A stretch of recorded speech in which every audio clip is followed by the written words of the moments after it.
Good evening, church family. So glad to see you all here with us tonight. We are in Matthew chapter 4, the first gospel, the first synoptic gospel, Matthew chapter 4. Even in here, Matthew gives his testimony of how he came to Christ as well. But here, early on in Jesus' ministry, before he actually started ministering, preaching, doing miracles, before any of that, he had a period of alone time. The Bible says in chapter 4, verse 1, "Then Jesus was led by the Spirit into the desert to be tempted by the devil. After fasting 40 days and 40 nights, he was hungry." Yeah, I would definitely be hungry too. I could barely fast 4 hours, yet 40 days and 40 nights fasting. Then Satan came to him and tempted him in 3 different ways. It's the same ways that John talks about in 1 John chapter 2.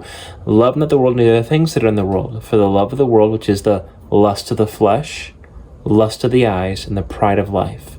That's how Satan goes at him. The first time he says, "Hey, you must be hungry." But it wasn't time for him to eat yet. It wasn't time. He was fasting to the Lord. He made a vow, "I will fast for so long." So any food he consumed would be sin, lusting on his flesh, pleasing his desires. This could be food. This could be sexual desires. This is consuming lusts upon our flesh, pleasing our fleshly desires. He said, "Make these stones into bread." You're Jesus. I know you could do it. Jesus said, "It is written, man does not live on bread alone, but on every word that comes from the mouth of God." Satan was upset. Then he took him to the holy city, to Jerusalem, and had him stand on the highest point of the temple. And he said, "If you're the Son of God, throw yourself down, for God himself will come and interact on your behalf. God will save you. The angels will come. People will see, and you will just float down the way you're seen. Lust of the eyes." Jesus said, "It's written, don't put the Lord your God to the test." We are not to be testing God to get him to act like a genie on our behalf. That is not honor God. That is sinful. And thirdly and finally, he took him to a very high mountain, to the top of the highest mountain, and showed him the kingdoms of the world and their splendor.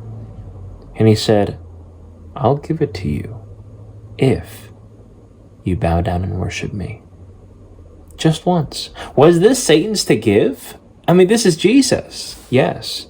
Satan was the prince and power of the air.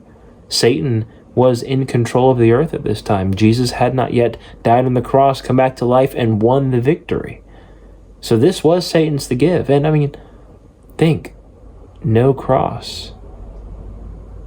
You don't have to suffer crucifixion and the brutal beating. He could have avoided all that if he just bowed one time to Satan, just once.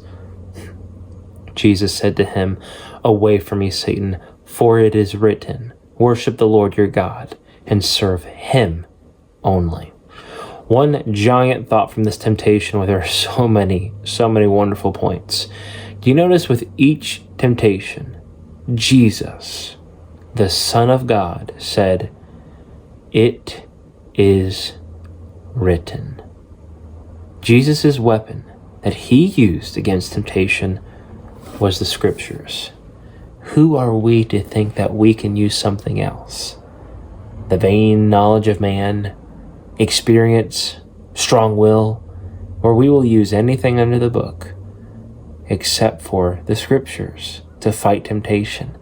Let's be a little bit more like Christ today and find Bible verses specific to the temptations you know are coming to fight them. For it is written. What is written? Find out as you turn the pages. If you ever have any questions or want to know where a specific verse is, please reach out. We're here to serve you. Thanks for watching. Tune in next time as we go over Psalm 98.